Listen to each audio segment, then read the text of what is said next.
Ranvijay seminar hall में चला जाता है। उसके जाते ही लिफ्ट का दरवाजा खुलता है और तभी विकी लिफ्ट से बाहर आता है।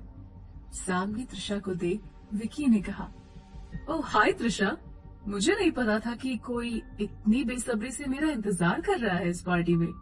त्रिशा ने चिढ़ते हुए कहा, ऐसा कुछ नहीं है, एक्चुअली हमारी ड्रेस। जाने दीजिए, विकी ने कहा। आज आप बहुत सुंदर लग रही हैं, त्रिशा ने कहा। थैंक्स, चले? विकी ने कहा। जी चलिए। विकी त्रिशा के साथ पार्टी में एंटर करते हैं। वहां रणविजय को देखकर विकी ने कहा, हाय ब्रो, मैं तो भूल ही गया था कि आप भी सेमिनार में आने वाले हो। रणविजय ने कहा, विकी काम पर ध्यान दोगे तभी तो काम से रिलेटेड बातें याद रहेंगी। विकी ने कहा, प्लीज हाँ, आप यहाँ शुरू मत हो जाना। पार्टी में आए हो तो पार्टी एंजॉय करो ना, हर वक्त काम की बातें अच्छी नहीं लगती। रणविजय ने कहा, लेकिन तुम यहाँ क्या कर रहे हो? आज से पहले तो तुमने कोई सेमिनार अटेंड नहीं किया, फिर आज यहाँ कैसे? त्रिशा ने दोनों को बात करता देख वहाँ से जाने लगती है। ये देखकर विक्की ने त्रिशा का हाथ पकड़कर उसे रोकते हुए कहा, अरे आप कहाँ चली मैडम? त्रिशा पलटकर विक्की को घूरने लगती है। तब विक्की ने फिक्र जताते हुए कहा, तुम यहाँ किसी को जानती नहीं हो, मैं ऐसे अकेले कैसे छोड़ सकता हूँ तुम्हें? त्रिशा ने विक्की से अपना हाथ छुड़ाकर कहा, लेकिन आपको ऐसा करने की कोई जरूरत नहीं है, हमें किसी की कोई जरूरत नहीं है। इतना कहकर वो वहाँ से आगे बढ़ गई। तभी कुलजीत वहाँ आ जाते हैं। उन्होंने विक्की को देखकर कहा, तुम यहाँ कैसे विक्की? तुम ऐसे बिजनेस पार्टीज में कब से शामिल होने लगे? विक्की ने कहा, डैड, मुझे आपको किसी से मिलवाना है। कुलजीत ने पूछा, किससे? लेकिन विक्की बिना उनकी बात का जवाब दिए त्रिशा को लाने आगे बढ़ गया। उसी समय रणविजय का फोन बजता है। रणविजय ने फोन पर कहा, yes mister zone. Mister zone ने कहा, हमें मीटिंग आज ही करनी होगी मिस्टर ओबरॉय। रणविजय ने कहा, ये तो इम्पॉसिबल है, आई थिंक हमें मीटिंग कैंसिल करनी होगी। मिस्टर जोन ने कहा, हम सालों से साथ काम कर रहे हैं, आई होप कि आप हमारी प्रॉब्लम को समझेंगे मिस्टर ओबरॉय। एक इमरजेंसी के कारण कल ही हमें ऑस्ट्रेलिया वापस जाना है, मुझे आपके डिसीजन का इंतजार रहेगा। रणविजय ने कुछ सोचते हुए कहा, तो ठीक है, 15 मिनट में होटल गैलेक्सी। मिस्टर जोन ने कहा, डन। कॉल डिस्कनेक्ट हो जाता है।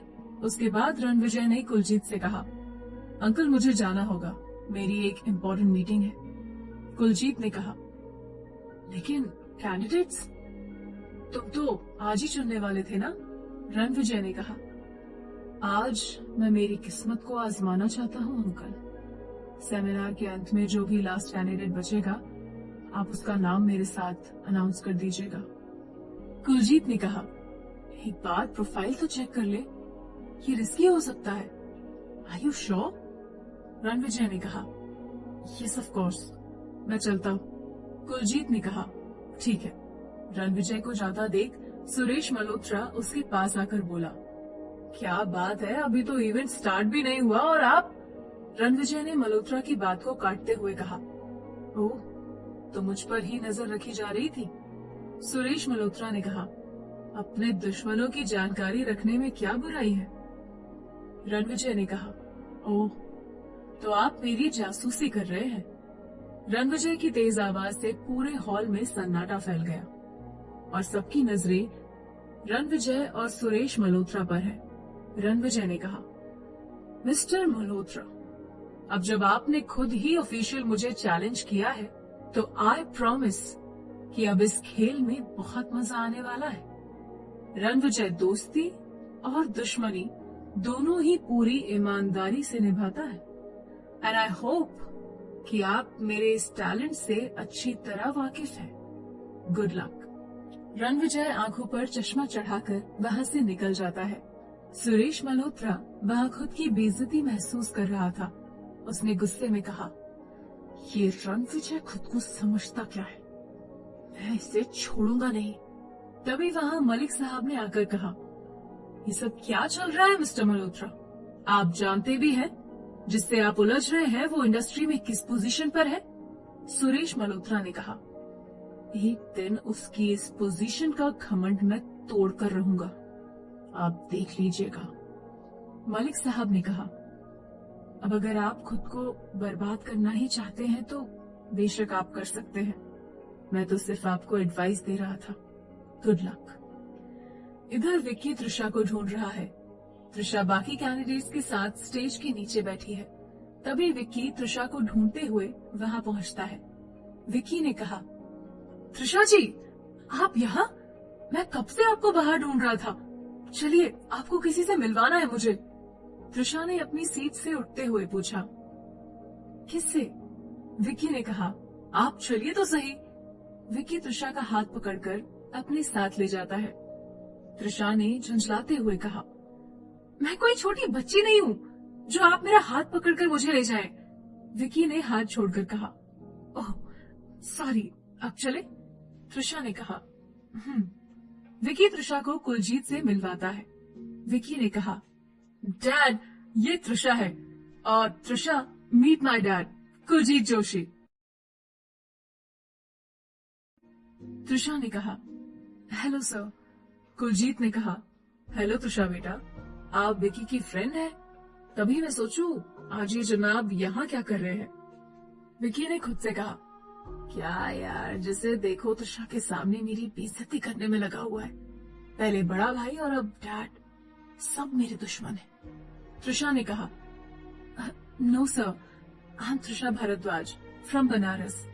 टॉप 10 कैंडिडेट्स में हम एक हैं। शायद आप भूल गए, पर हम बनारस में मिल चुके हैं कंपटीशन में। कुलजीत ने कहा, ओ, कैंडिडेट सिलेक्शन स्टार्ट ही होने वाला है, आप रेडी हो जाइए। इतना कहकर कुलजीत चले जाते हैं। उनके जाने पर तृषा ने विक्की से कहा, फ्रेंड्स? हम कब फ्रेंड्स बने? विक्की ने तृषा की तरफ हाथ बढ़ाते हुए कहा, ठीक है, तो अब फ्रेंड्स है ना? तृषा ने हाथ मिलाते हुए कहा, जी बिल्कुल। दूर खड़ी सौम्या की नजरें काफी देर से तृषा पर है। तृषा को इस तरह सेमिनार के ओनर कुलजीत और विक्की के साथ देखकर जलन हो रही है। वो तृषा की ओर मुस्कान के साथ बढ़ती है और अपने हाथ में लिए ड्रिंक से उसके कपड़े खराब कर देती है। सौम्या ने कहा, ओह, आई एम सॉरी तृषा, मेरी वजह से तुम्हारी इतनी अच्छी ड्रेस खराब हो गई। तृषा को गुस्सा तो बहुत आता है, लेकिन उसने खुद को कंट्रोल करते हुए कहा, इट्स ओके, हम इसे साफ करके आते हैं। विक्की ने कहा, चलिए मैं आपको वॉशरूम दिखाता हूँ। तृषा और विक्की चले जाते हैं और सौम्या के चेहरे पर एक कुटिल मुस्कान फैल जाती है। वहीं सेमिनार हॉल में कुलजीत ने माइक थामते हुए कहा, may I have your attention please. बहुत इंतजार हो गया, अब हम सिलेक्शन स्टार्ट करते हैं। जैसा कि आप सभी जानते हैं कि इस बार ओबेरॉय इंडस्ट्रीज अपने कैंडिडेट सबसे पहले नहीं बल्कि लास्ट में लेने वाले हैं। तो मैं मलिक साहब को स्टेज पर बुलाना चाहूंगा कैंडिडेट सिलेक्ट करने के लिए। Please come on the stage mister Malik. Malik साहब रोहित शर्मा को अपना कैंडिडेट चूज करते हैं। उसके बाद सुरेश मल्होत्रा, सौम्या सिन्हा को चूज करते हैं। एक एक करके सभी कैंडिडेट सिलेक्ट हो जाते हैं, लेकिन वहां तृषा अब तक वापस नहीं आई थी। ये देखकर सौम्या ने खुद से कहा, अब घूमती रहूं विक्की जोशी के साथ। तुम्हारा सिलेक्शन तो आज होने से रहा, अब तो कोई कंपनी भी नहीं बची है। तभी कुलजीत तृषा का नाम अनाउंस करते हैं। तृषा अपना नाम सुनकर जल्दी से वॉशरूम से बाहर निकलती है। हॉल तक पहुंचने से पहले उसका नाम 3 बार अनाउंस हो चुका है। तृषा काफी घबरा जाती है और हॉल के बाहर ही रुक जाती है। विक्की तृषा को ऐसे घबराते देख उसका हाथ थामकर कहता है। विक्की ने कहा, तृषा अब घबराइए मत, मैं हूँ आपके साथ, चलिए। दोनों हॉल में एंटर करते हैं। एक बार फिर तृषा का नाम अनाउंस होता है।